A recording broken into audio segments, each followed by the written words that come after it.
Okay, this segment is to show how the main menu is used, and also the control keys that are used to actually do things in the media player.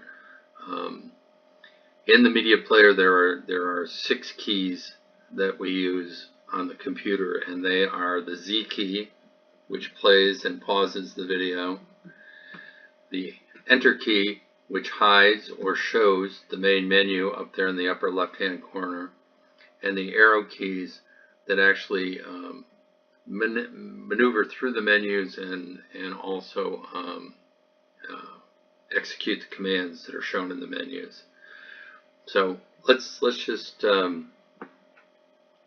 use the left and right arrow keys on the currently active command, which is previous next play. If we use the right key, we jump to the beginning of the next play. And you can do that as many times as you would like. If you use the left key, we go back to the previous play. And this is available. This action takes place whether this main menu is visible or not.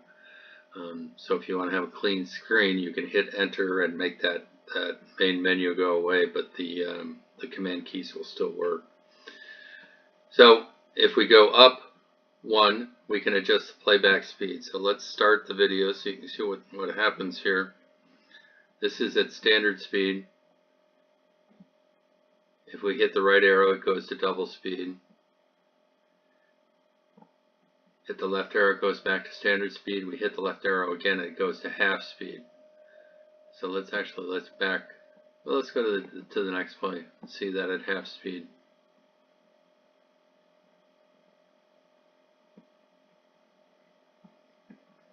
And there we bump up to standard speed. Now if we go down below the previous next play, the option right below that is skip 5. If you hit the left arrow, it'll go back 5 seconds in the video.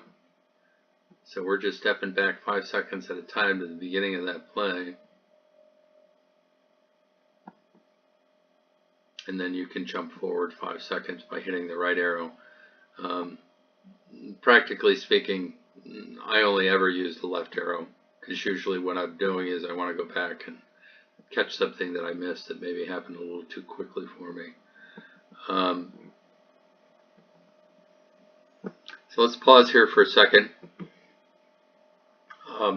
There are 3 other options on the main menu. These 3 here, whenever we come to the main menu, we always default to next play, previous play, because frankly that's the command that you're going to use most often. And then the other most popular commands are playback speed and skip. So they're grouped right there by the next play, previous play, so that they're easy to get to. But other options that we have in this main menu is you can control the volume of the application. So we have the volume turned off so that we can do this voiceover. But if you hit the right arrow, he said they're it. He said they're the reason. Yes. If you hit the right arrow, it turns the volume up, and if you turn the left arrow, it turns the volume down. If you hit left arrow enough times, it'll actually mute, which is what we just did there. Okay, the next option above that is game navigation, which gives you an overview of the game as a whole. We show relative time of possession and the outcome of each possession in this graphic. And we're going to cover this in a lot more detail in another segment, so I'll just let it go at that for the moment. If you use the left arrow, it'll make that graphic go away. And then the last option on the main menu is options. And if you use the right arrow, it'll open up the sub-menu that shows the options that you can set. Most of it is filters that you can set on the playback, but you also have the option to play blind. And play blind and the filters have segments that explain the specifics on how to use those. So at this point, we're done.